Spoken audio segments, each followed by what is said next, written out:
Thanks. All right, I'm going to start back here. I can't promise you I'm going to stay back here because it's a small group, and workshop gives me lots of leeway. I'm Josiah. Hi, Josiah. Thanks for coming out. I'm glad I didn't have to drive and park. You would have seen the L.A. me. You know, my sponsor talks about, as a result of his recovery, he's retired his driving finger. Really glad I don't have to contend with that. Was everybody who's here today here last night? Everybody here last night? So there's a few. Okay, who wasn't here last night? Cool. Oh, good. I get to inflict myself on you anew. I chose this topic of the 10th step. It was a little bit of a cheat, really. I was sort of put on the spot, and I said, so we want you to do a workshop the next day. I said, great, I love that. What do you want to do it on? And for me, really, the thing about the 10th step is that it doesn't really narrow the scope very much. I said last night that I think the 10th step really is about the things that you did that made you get so much better in 4 through 9 are so good that you should keep doing them. So really, it gives me half of the steps to talk about again and in more detail. And with you, really, because I since it's a smaller group, I want to be able to have you guys participate. Really, a big part of what I get out of my program is working with sponsees and going to meetings where it's not just me yapping. Because as much as I get out of listening to me, and as much as it is all about me, I really do learn a lot about what's going on with me by hearing you. So I do want to do that. And I want to start out by doing a little bit of this. So everybody here have more than a year? Everybody more than a year? Anybody less than a year? Okay, good, cool. All right. How many here have a sponsor? Nice. How many of you spoken with your sponsor in the last week? Yes! I love that. That is so cool. How many of you are working on a step as we speak? Very nice. That involves writing. Right on. That involves writing. Not just, well, I show up and carry the message. Or carry the mess, depending on how you work. Okay. How many involved in service work? God, you guys are good. You don't need me at all. Oh, no, I think I need you way more than you need me. That's nice. You know, I talked a little bit last night about how I came in, and when I first came in, I was just looking for you to tell me how it was I was going to communicate my message to my alcoholic clearly enough that she would get it and stop doing what she was doing. That was really what I was about. And I didn't get that I had to work on me. I didn't get that she was a lost cause or she wasn't, and there was nothing I could do about that. So when you guys, and really the program I came into down in L.A. was exactly the program you guys are working. You know, you guys were busy with sponsors and steps and service, working on yourself, making your lives better, and I was focused only on my daughters. So all that stuff that you guys are doing and that you guys were talking about made no sense to me. It was a Charlie Brown cartoon. Womp, womp, womp, womp. I understood nothing. And so, you know, I drifted away. As Dave said when he introduced me last night, I drifted away for a while because clearly you were of no help. And so the reason I came back, when I came back, the only way it worked for me was that I came back and I didn't think that I had to grab my kid by the lapels and tell her to stop. I thought she had stopped. And the other alcoholic in my life was a sober member of AA, so I didn't have to grab her by the lapels either. And that's when I was able to hear what you guys were talking about. That's when I was able to hear you say, we're coming in here to make ourselves better, to figure out what it is about our wiring that makes these relationships so haywire. And we're doing these things for ourselves. Sponsorship and service and steps didn't make any sense to me because I was looking at how I was going to fix her. It sounded like a good idea if she wanted to come in and do those things for herself, but it didn't make any sense to me, for me. So I come back, and I'm not necessarily trying to get her to stop, and you guys are talking about the things that you're talking about, doing the things that you're doing, and I see it. And so I came in and I got a sponsor and I started working steps. And what has become clear to me over the years of doing the steps myself and working with sponsees is that this piece that I think the 10th step represents is probably the most powerful part of what the program does for us in terms of helping us to systematically change who we are and how we act and what we believe. That's what this is about. Who we are, how we act, what we believe. And so, like I said, I cheated a little bit and said the 10th step so that I could talk about this whole process, this thing that we do.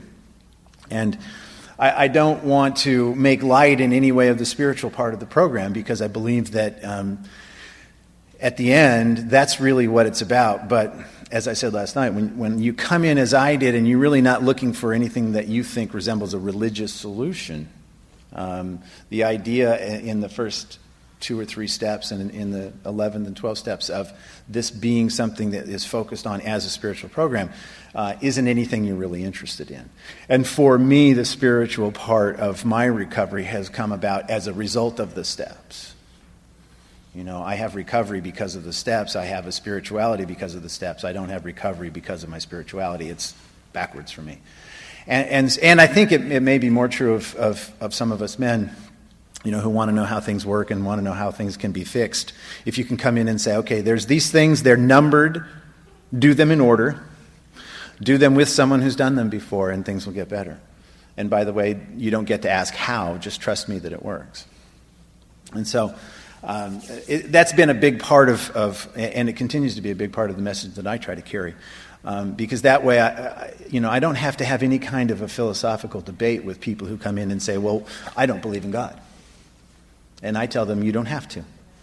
In fact, I have a lot of fun with my atheistic sponsees, because I tell them that if they're actually willing to work this program, they're probably showing me more faith than the people who believe. Right? I'm telling you, you need to change your life, you need to do things differently, and you're stepping off that ledge without a belief that anything is there to catch you. You know, you're just going to have to take my word for it. Really? So I've got a couple of guys that I tell them I'm astounded by their willingness to try things differently, because they say that there's nothing there. But this process of inventorying and then amends is to me, like I said, really a very, very big deal. And just sort of mechanically, we said there's going to be a break. Since it's a relatively small group, we'll see how we do by noon. But since we started a little late, maybe we'll go straight through and stop early and eat. Because that's really all I've done since I've gotten here, is sort of eat and pitch and sleep and eat and pitch. And it's a nice gig if you can get it. By the way, thank you to Reflections in the committee for your generosity. You have fed me well, even if you don't know it. And thank you, Dave. Thank you, guys. New discoveries in the culinary greatness of the Portland environs. And just enough Starbucks that I don't fall into a pancake coma. I really believe that one of the features of being an Al-Anon is this tendency to have this really bright spotlight focused on an alcoholic. Al-Anon's an interesting program because to qualify for it, there has to be some sort of a train wreck personified by another person in your life, right? The only requirement for membership is that there be a problem of alcoholism in a family member or friend, right? Somebody's life has to be a train wreck in order for us to get here. And that has to matter to us. Because if you didn't care that somebody's life was a train wreck, it'd be like that guy at the freeway off-ramp with the sign. You drive past him and you forget about him. So somebody's life's fallen apart and it matters to you enough that you're willing to spend a Saturday in an auditorium like this. And it's not even raining. I was told that this is Oregon spring. Come on down to LA, I'll show you some spring. Right now, in fact. I left 75 and sunny to come do this. Willing to go to any lengths. Man, I love you. Thank you. Really, it matters enough to us that we'll go to a church basement on a Tuesday night and sit in a steel folding chair and put up with each other.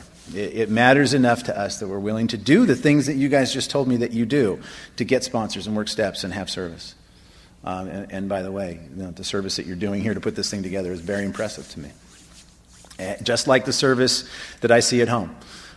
It amazes me what people are willing to do for no other reason than that it makes them feel better.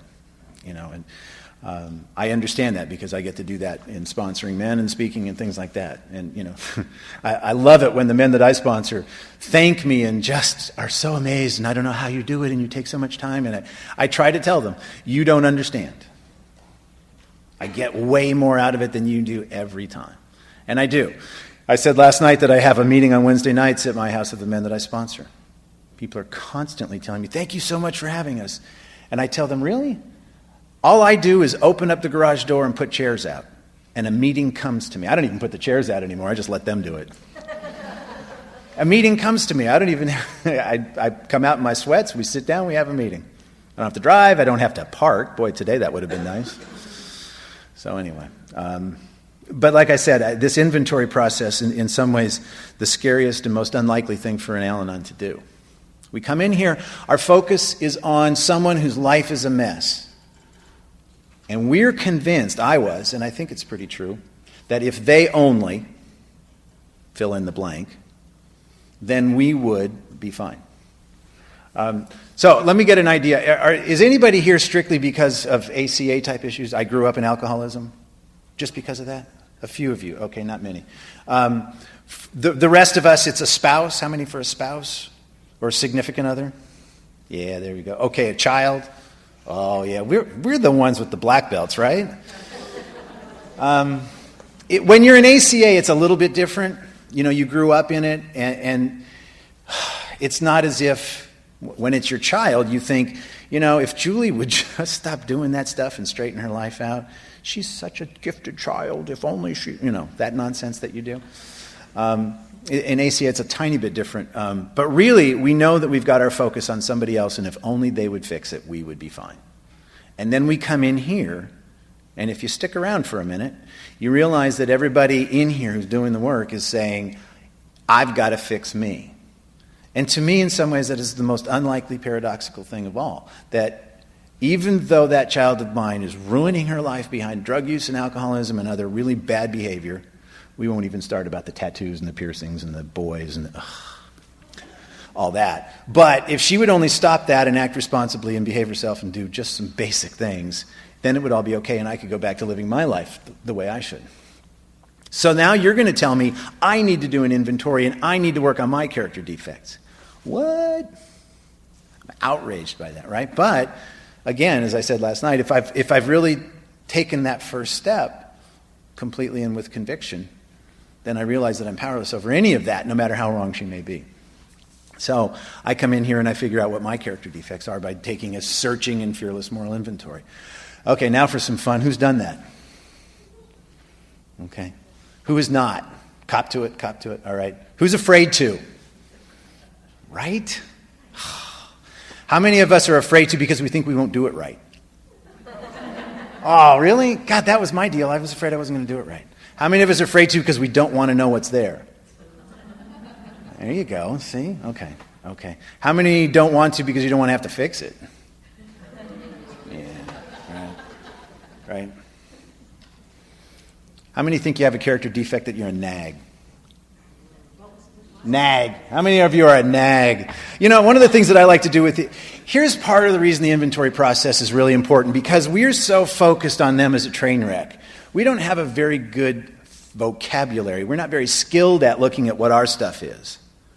I could have given you a detailed inventory of my daughter's problems when I came in, but really had taken no time, didn't have any skills at looking at what my problems were, didn't have words for it. I said last night that one of the most powerful things for me when I first became a member of my men's stag home group was when a guy who looked from the outside like he had it all together said that he was a liar and a coward. And I had never thought of using that word to describe the man that I felt I was, but when I heard it, it rang like a bell. That's me.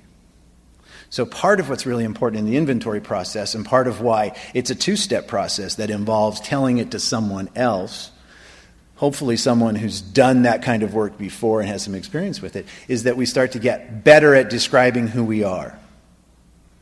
We know there's a problem. We're aware enough of the fact that we have to work on something ourselves that we're willing to do what we're doing. We don't always have great words for it.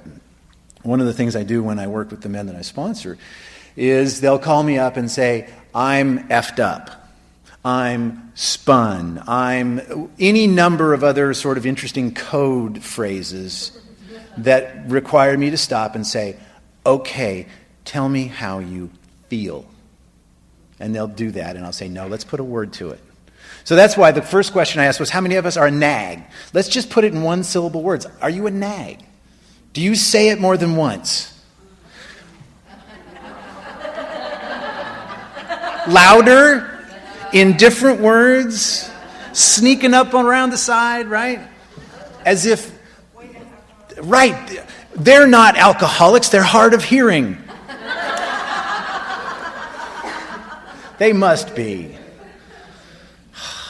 Okay, so as simple as that, sometimes let's just put a one-syllable word to it. I'm a nag.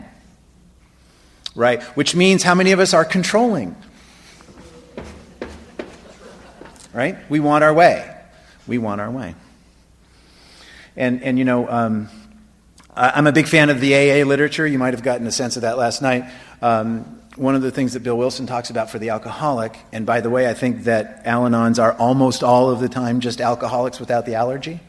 Really? You know, it's all we do is we have an alcoholic as our bottle instead of, you know, it's just once removed. And so a lot of the insights that the alcoholics have about themselves are very helpful to us. They did the field research for us and got arrested and beaten up and fired and divorced for us. And you know, one of the founding members of my home group calls himself Al-Anonic Pat because he says he's an alcoholic without the allergy. I like that. So, at any rate, we're controlling.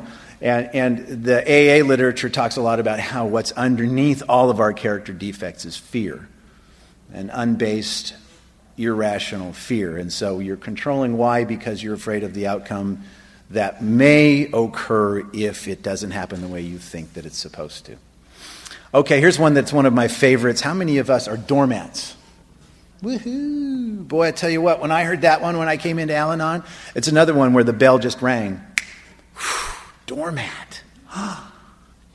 That's me. And isn't it ironic? Here's one of the things, again, it's interesting in doing 10-step work or fourth and fifth step inventory work where it's good to be saying this stuff out loud because you think that if I'm a nag and I'm a bullying, controlling person, then that describes me. But, wait a minute, I'm a doormat. And guess what? We can be both kinds of jerk all at once. Right? So, you know, when it comes to something trivial like putting the toilet seat down, I can be an absolute jackass.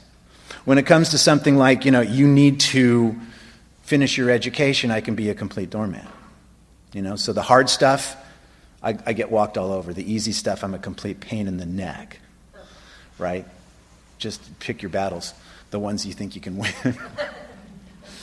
So at any rate, the idea here is you know, I talked last night about the 4-column inventory out of Alcoholics Anonymous, which, as I said, I really believe in because for me, I came in here wanting to fix the alcoholic. I came in here not wanting any of the God stuff. You know, I came in here defiant and afraid and angry and hurt. And so what has worked for me is, first of all, the gentle, patient approach of the program. You know, can you imagine that people might bristle at my personality? Can you picture that?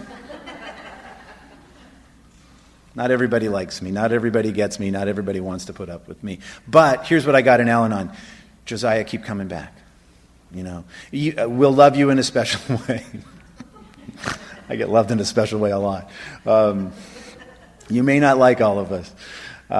So, first of all, the patient approach. You know, you can show up at meetings forever and never get a sponsor and never work steps and never do any service work, never pick up the phone, never read a book. You will never be asked to leave, at least not the meetings I go to. Eventually, if you keep sharing the same stuff because nothing gets better, people may kind of roll their eyes at you. Really? Eventually, if I'm your sponsor and you're calling me with the same stuff, I'm going to ask you if you'd like to work on it. And then I'm going to tell you, you know what, I got to run. Because I've got to have some boundaries of my own as a sponsor. But you don't have to do a thing. And that was nice for me because I came to it at a pace that worked for me. But for me, what happens is I sit in groups like you guys where you are working the steps and you do have sponsors and you are doing service. And you know what happens? I watch it. I do. I pay attention. That's one of the things. It's a character defect I have as an Al-Anon, that sort of spotlight, that radar, that's actually an asset if it's done in reasonable amounts. And that is I pay attention and I watch. What happens with people like you who stick around for a long time and who do those things is you get better. And a lot of times you don't even notice it because it happens so gradually.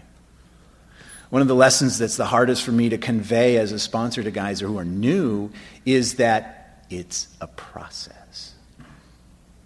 I'm constantly telling guys who want to rush through their steps, I need to finish my 4th step. Okay, you can finish your 4th step, but please understand very clearly that there's no magic bullet in this program. Finish your 4th step. Finish all 12. But the process is going to be a process. And you'll get better in God's time, or in the program's time, or whatever. I tell people it's not surgery, it's erosion. It's a process, not an event. And so it happens slowly. But when you're watching it from the outside, as I watch you, you see something. And if you've been around for a little bit, you see it in others. And you get better. You get better. You do things like retire your driving finger. You do things like shutting your mouth. Even in the meetings, things change. I'm really sure that I have some good ideas about how to make my home group better. Can you imagine that I have an opinion about stuff like that? Moi? If you cut out that reading, if you took away that step study that doesn't really work. We have a format at my home group meeting that was drawn up when the meeting was 35, 40 people. There's now 120. What worked really easily with 35 people doesn't necessarily work with 120. Passing one book around and reading steps doesn't really work that well. So I have opinions. I went to one of the longtime guys who does a lot of speaking and service work, who's got some really good recovery, and I said, Jack, how do you manage to put up with this nonsense that goes on in these business meetings? What are we going to do with this group? And he's laughed at me and he shook his head. He said, Josiah, trying to make changes in this meeting is like herding cats. I laughed and I got it. And really, he said it in a way that I could hear. So even in the meeting itself, there's growth and change. So now, most of the time, I don't even attend the business meetings because I still have some really good ideas. So if I don't attend the business meetings, I won't impose my good ideas on them. And I allow myself to get the recovery that is there. So anybody else have the character defect of some good ideas? Anybody else have the character defect of being right? I call my sponsor all the time. This was especially true when I was in this relationship with this sober alcoholic, and and then when I finally came up for air, he would go, Josiah, you're right. Now what? Right, now what? So what? So what, you're right. Go back to the first step. Of course she should stop drinking. But guess what? She's not necessarily going to do that. So what I go about the business of doing in my inventory, whether it's a 4-column inventory or it's a 10-step inventory, is trying to get an idea of what it is I'm doing. Who journals? Anybody journal? Yeah? Who's journaled within the last week? Nice. You guys are good. I used to hate hearing people at meetings talk about how they wrote, because writing was the one piece of this stuff that came last to me that I hated the most. I'm better at it now. I made a New Year's resolution a couple years ago to write, and I write at least once a week, but I hated it. One of the things that's valuable about it for me, and I think is valuable for the men that I work with, is that we have a tendency not to want to look at this stuff, and those of you who raised your hands and said you hadn't done an inventory and didn't necessarily want to do one, I can understand that because I never wanted to know. But really, it's important for me to understand what I'm doing, or not doing, as the case may be, but what the behaviors are. Because for me, I think it goes through a couple of different layers. And the layer that we can attack, that we can do something about, is the layer of our behaviors. Right? So some of us are spies. Right? Any of you spies? Come on. You watch your alcoholic's behavior, don't you? Or your boss or your kid or your neighbors. All right, if you don't like calling it spying, how many of you will go to the mall and just watch people and have an opinion? Where does one buy an outfit like that exactly? Do you suppose she paid for that haircut? Right? So these are the things that I need to do. I need to understand how I act. I said last night, about my daughter that one of the things I recognized after not being here for very long was that if she professed a need for transportation, I would have my car keys in my hand. Or professed a need for some kind of economic support, my wallet would come out. I need to figure out what I'm doing. Because my behavior I can change. And I think a big part of the inventory process, as it leads into the amends process, is about changing some of my behaviors. And so this 10th step process that we engage in is one where I mindfully go about the business of changing my behavior. Sometimes I like to say that the most spiritual thing I do in the day is to get up and make my bed. Now, clearly not necessarily by itself a spiritual act, but what I do is I make my bed mindfully, understanding that I want my bedroom to look nice, that I'm taking a moment for myself because I do like the way it looks. I've got some nice linens and a bunch of pillows I put on it. Little girly guy. And my bedroom looks nice when I leave. And I go about this and I understand that that's what I'm doing. I'm changing my behaviors because I do a couple of things. One is I rush around in a huge hurry to get wherever it is because I know something really important is about to happen somewhere else. The other is I have a tendency to neglect myself, right? So part of it is I have to take a minute and say, yes, I'm going to take the 2 minutes it takes to make my bed. I'm going to finish taking care of me before I go off and start working for other people who pay me generously, but it's for other people. And this 10-step process is one where I give myself credit for the things that I do for myself. I think that a big part of what fuels the Al-Anon's tendency to have to fix other people and to have to focus on other people, all of the nagging and controlling and doormatting that we do, is because of how we feel about ourselves. I think that the Al-Anon's conviction that somehow it's his responsibility or his fault comes from where we are from ourselves. And for those of you that have done specific ACA work, you probably realize that a lot of that comes from what you interpreted the message to be as a child. Somehow it was your fault, somehow you were responsible, somehow you were unworthy. We talked a little bit about that last night. This sort of family of origin stuff. And to me, if you haven't figured out that your character defects come from your upbringing somehow, then maybe there's more work to be done, because almost always they do. Every once in a while it's something twisted that we come up with original on our own, but most of the time you learned it. My dad grew up with an alcoholic father, and I didn't know for a long time that my father was an untreated Al-Anon. When I first started going to ACA-focused Al-Anon meetings, it was because of a girl. She was going. Right? That woman I was dating was starting to go to some ACA meetings, and I thought, well, I'll go with her. And then I started hearing people read out of that Survival to Recovery book. What? I was convinced I did not grow up in an alcoholic home. Part of it was because my father, secrets, there's a character defect, right? My father was a secret keeper. He did not want to talk about his alcoholic father. He did not want to talk about the argument and fist fight that ended his relationship with his father. And he had half-siblings that he basically disowned, that I didn't even really know about growing up, because he wanted to separate himself so much from the alcoholism in my family. And he did it because he had good intentions, or not. But it took me a long time to put two and two together and realize that, of course I'm an Al-Anon. I grew up with an Al-Anon father who taught me well. This nut did not fall very far from that tree. And so that's what this stuff's about. And part of the thing that's been good for me in the inventory process is to go back and make sure that I write about my parents and my siblings and figure out a little bit about what it was like growing up. So the inventory process is important for me to try to figure out what my behaviors are. And I do that so that when I get to the amends process, I can change them. And sometimes it can be as simple as, yeah, you take a minute before you leave the house to finish taking care of yourself before you start going out and taking care of them, right? Or you think about pulling out the car keys before you actually do it.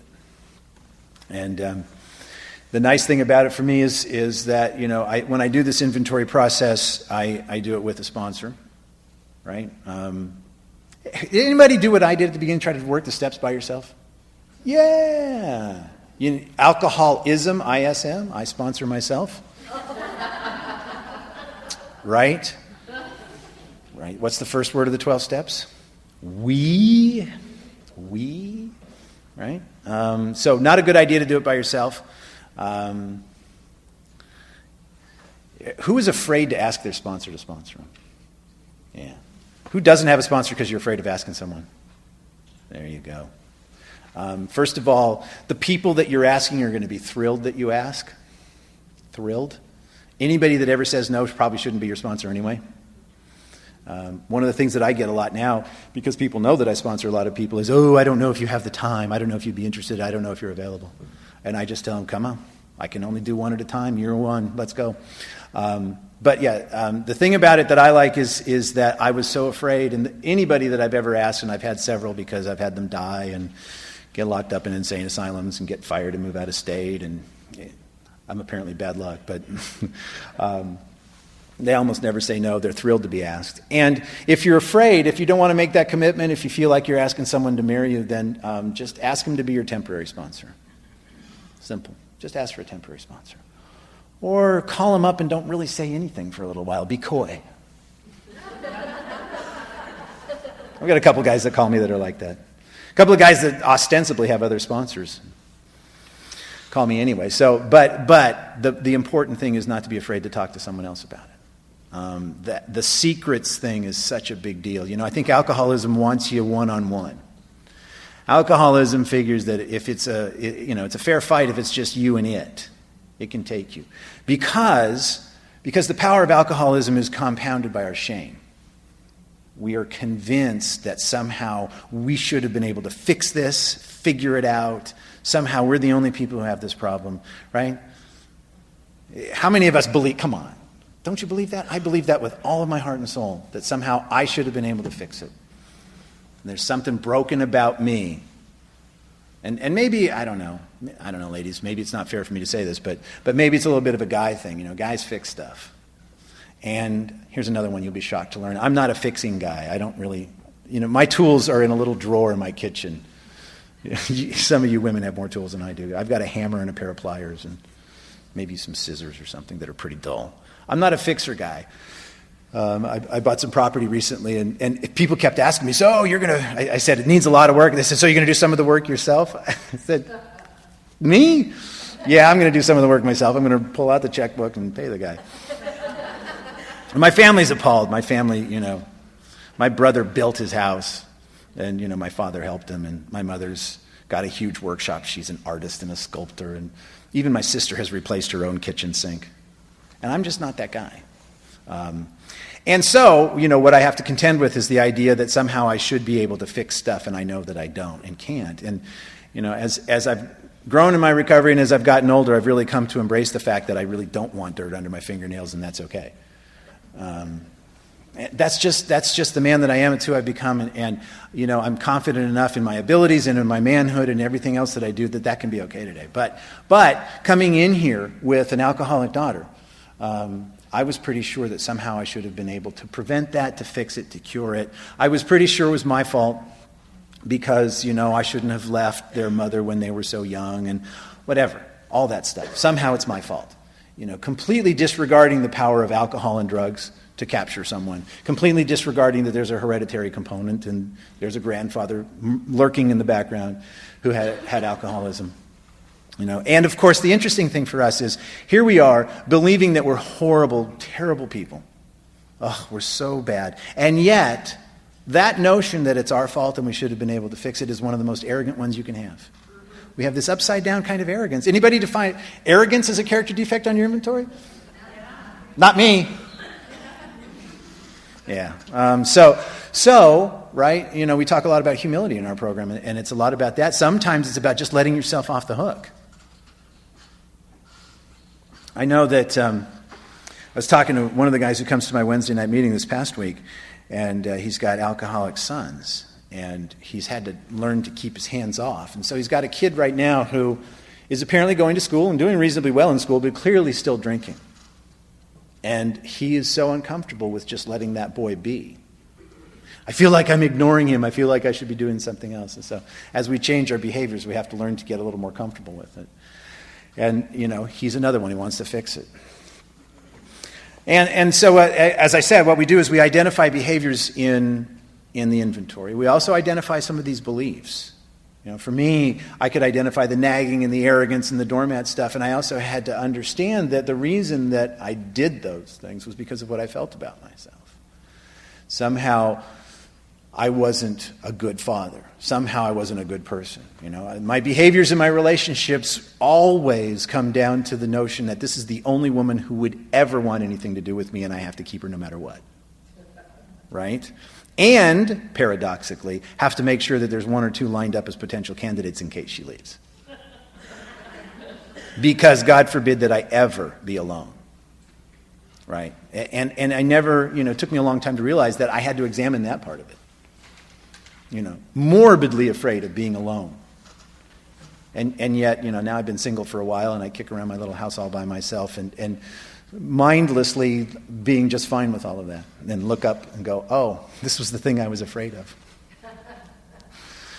So, at any rate, like I said, I have to get down to these beliefs that drive the behaviors, just so that I'm clear about them. But I really think that it's more about, as we move into the amends portion of it, it's really more about changing the way that I act.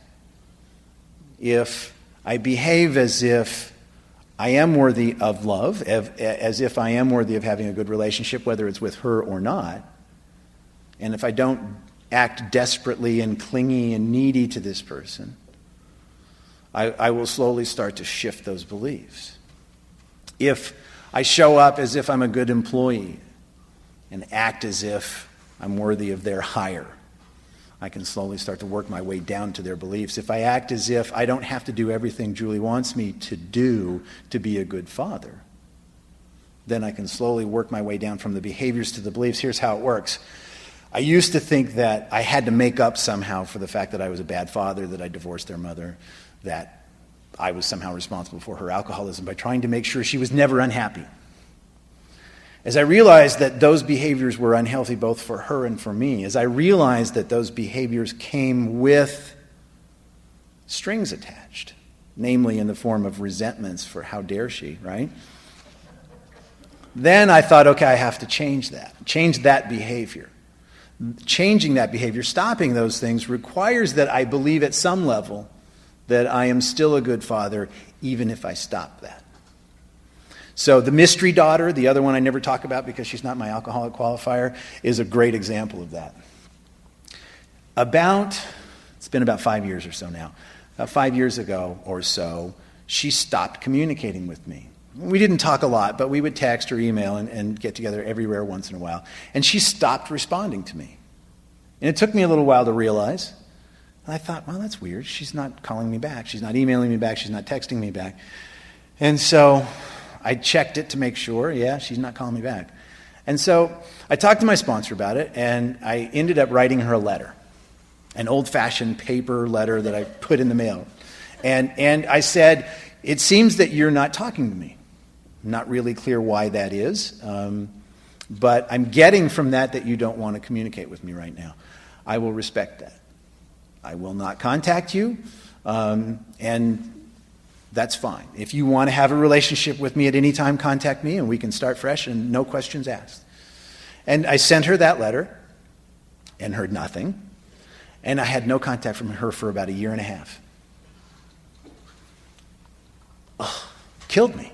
But we talked about this the other day too, Dave. It's this matter of I'm going to be that child's father for the rest of my life. I've got the advantage of time.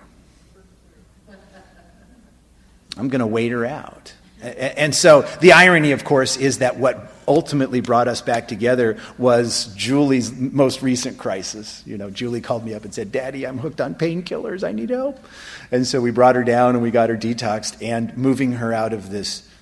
Have you ever seen a drug addict's apartment? Call hazmat. So me and Kelsey went up to move Julie out of her apartment, and it was disgusting. So Kelsey and I are thrown back together after no contact for a year and a half. And it was as if nothing ever happened. It was the weirdest thing. And we've had a nice relationship ever since. But what was required of me was changing my behavior. I needed not to be this guy who had to fix it and to somehow magically make it as if I'd never divorced their mother, as if I'd never left when they were little babies. I had to sit in that. And what that required, obviously, was a real exercise in faith for me, that it was okay. That it was okay. And that I didn't have to somehow magically make it all better. And so, looking back on it now with the lens of time and things like that over the course of the last 5 years, I see that it was exactly the right thing to do, even though it was incredibly difficult. I changed my behavior. I wanted to know what was going on and why and how could I fix it. Instead, I shut up and I waited. And what that does is, at the level of changing the behavior, it's a relatively simple behavior. I didn't chase her down. The stalker dad. Didn't have to be that guy. And I waited. And what it ended up doing was it sent me a message at a different level that you can be a good father even from this distance. My oldest daughter, my qualifier, 28 years old, 1-year-old baby, boyfriend, family of the boyfriend, all of that stuff. I don't get to fix her. One of the stories I didn't get to tell last night was I kind of thought she might have been using again. Things she said, the way she acted. And of course, if I've learned nothing else around here, it's to not, mind my own business, not say anything. But I woke up one morning a few months ago to a text message on my most recent and favorite addiction that said, "Daddy, I need you." And I looked at it and I thought, I knew it. And so I texted her back and said, "What's up?" ? Put it away. Crickets chirping, right? Nothing. So I waited. At the end of the day, I sent her an email. We had been talking about seeing each other that weekend. And I sent her an email that said, "Okay, so am I going to come see you Sunday? By the way, that text message kind of concerned me." And she sent me a return email, "Yeah, about that text message." And she had, in fact, been using some kind of prescription medication of some sort and had made the bright decision that if she just used it all up and then stopped, everything would be fine. There's one little detail, and that is the pesky issue of withdrawal. And so, she was vibrating and sweating and convulsing on the floor, and her normie boyfriend came in and said, "What's going on?" And she copped to it, and it was ugly. And the 1:30 a.m. text message was her, sweating on the floor with her boyfriend yelling at her, "Daddy!" So I stayed out of it. And she worked it out herself and talked to the doctor who said, "Yeah, you can't stop that stuff all at once. You need to wean off." And I just stayed out of it. My behavior changed. I didn't have to go fix it. I didn't have to yell at her. I didn't have to talk to the boyfriend. I didn't have to even offer assistance. I just listened. And what I'm doing is I'm working at my core belief of I can be a good dad even from a slightly greater distance. For me, the fun punchline to that story is about 3 weeks later, she called me. Now, understand, I don't know, teenage or young adult children, anybody? Okay, right? So text messages, emails, Facebook, right? Telephone, in-person contact, not so much? That's my experience. I'm great Facebook friends with my kids. I know more about their lives because of Facebook than anything. Whatever. But she called me. So it's a pretty shocking event by itself. She called me. "Daddy, guess what?" "What, honey?" "I got a prescription for medical marijuana."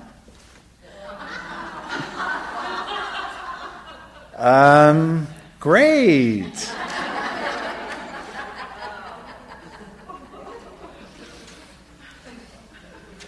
Right? non-addicting, non-narcotic marijuana.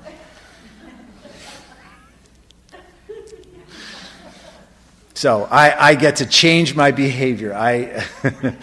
What did not happen is, what?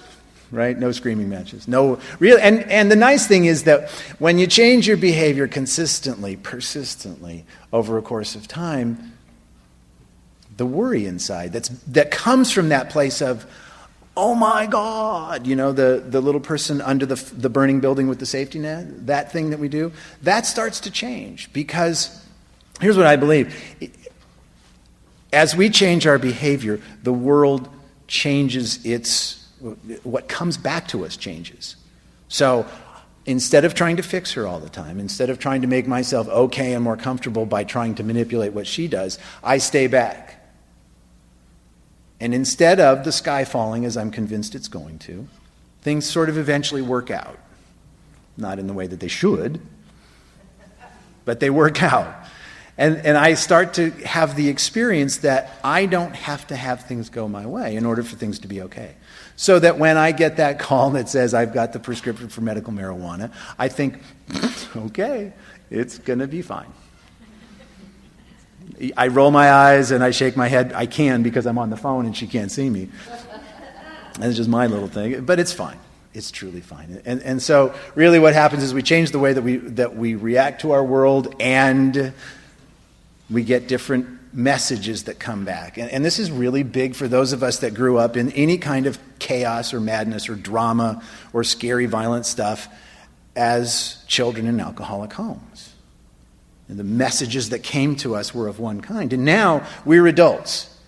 We have some, control over at least ourselves and our environment. I'm constantly telling men that I sponsor, you need to be an adult participant in this situation.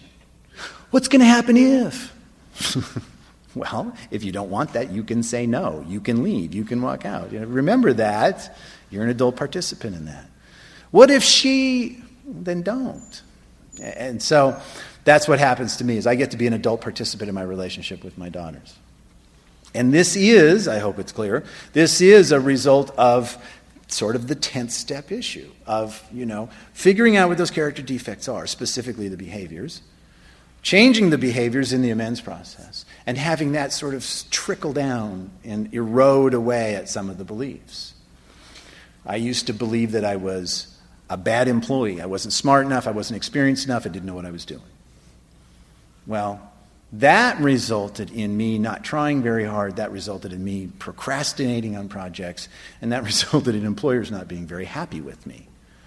I was pretty convinced before I sat down with my first inventory that lazy was going to be one of my character defects. Clearly, I'm lazy. Well, as I started to write and as I started to get more clarity and journal more and hear more people in meetings and start to put the pieces together and connect the dots, I realized there were certain parts of my life where I was anything but lazy. If it was something that I was either good at or that was really important to me, I was a nut. I was completely on the other end of the scale. I get to my gym every day at 5 a.m. I work out 5 days a week. That's not lazy. But when it comes to work, sometimes I won't pick up a pen or a mouse. And so what I started to realize was that this issue that I thought was going to be lazy was really more about procrastination or perfectionism or fear than it was about lazy. I mean, going to the gym is easy. Up, down, up, down, up, down, count to 10, stop. Right? No challenge there. But the issue of work is, I have to figure stuff out, and I'm a professional. And so I would freeze up, and it was really more paralysis and fear than it was lazy. And so for me, once I identified that behavior, whether you call it procrastination or perfectionism, which is what I really think it is. Perfectionism, anybody else? Woohoo! There you go. Perfectionism by overperforming and doing too much? Oh, good. And perfectionism by underperforming and not even starting. There you go. Isn't that weird? Both ends of the spectrum behind the same character defect. So the amends for me, the change in behavior for me was do it anyway. Sneak up on it however you have to. Just pick up the first piece of paper and go.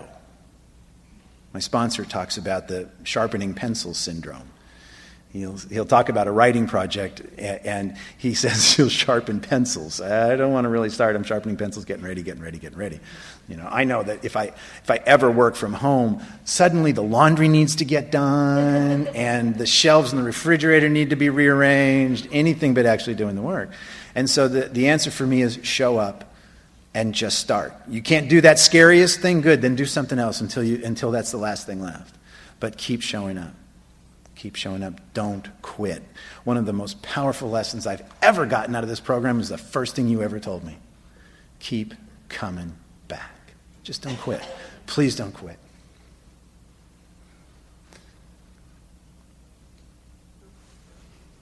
I'm a quitter. And the only reason that my life has turned around as much as it has in my recovery is because I've learned that no matter what, I don't quit. And of course, we've got to temper that, because a lot of times, how many of us have hung on to a relationship way past its due date? Oof. That bad boy had an expiration date a long time ago, and it's smelling the place up, and we're hanging on to the back. Sparks coming off. I mean, that's what happened to me in my last relationship, She called me up and says, I'm done.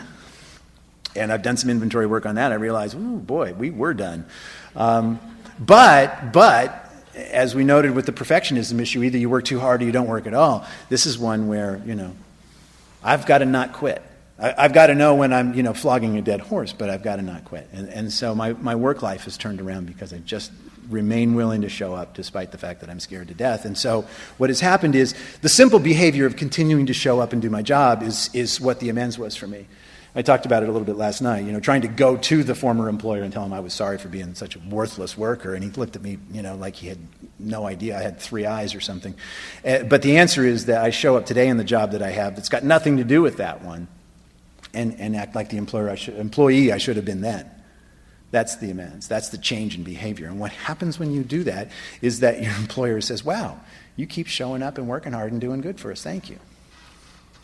I'm in the job that I'm in today because my current employer saw me at my last job, working hard and caring about what I did. And he said, well, I want you to work for me someday. I want the people that work for me to have 3 assets. I want them to be nice.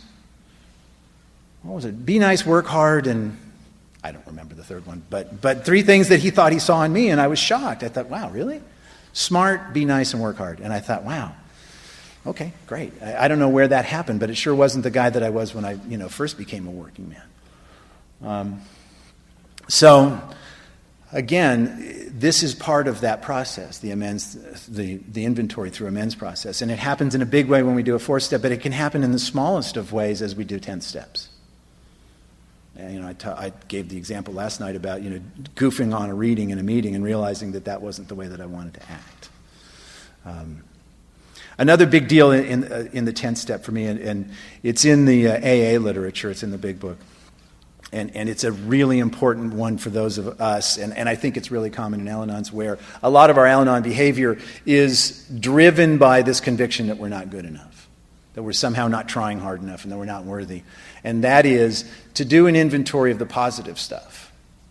At the end of the 4th step or the 5th step process with the guys that I sponsor, I say, okay, well, we've got a pretty clear idea of what your character defects are. Now I want you to write a list of your character assets. And that's a really tough one. How many of you guys have done character asset work? Nice. How many of you had trouble coming up with any? Isn't it interesting? Isn't it interesting? Here we are, really the best intentioned of people, trying really hard. We're not the ones getting drunk and getting arrested and, throwing up in the bushes. And yet here we are going, oh, yeah. And I tell people, I sit with guys that I sponsor and I say, how about courageous? Here's a guy doing a 5th step, a man talking about how he feels and what's wrong with him and all that stuff, sharing it with someone else. How about courageous? Anybody come up with that one, courageous? Anybody, who doesn't believe that about themselves? Nice, okay, good. Because I do. I see it all the time in people in meetings and the men that I sponsor. Absolutely stunning courage. And honesty, right? Yeah. So it's really important to come up with those character assets and to do it on a really regular basis.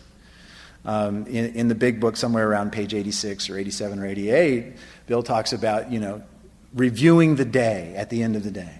And trying to get straight where we've made mistakes, but also taking stock of the things that we've done right. Really important, because I think a big part of what we do is we build self-esteem. We change how we feel about ourselves. And that's a big part of this 10-step process.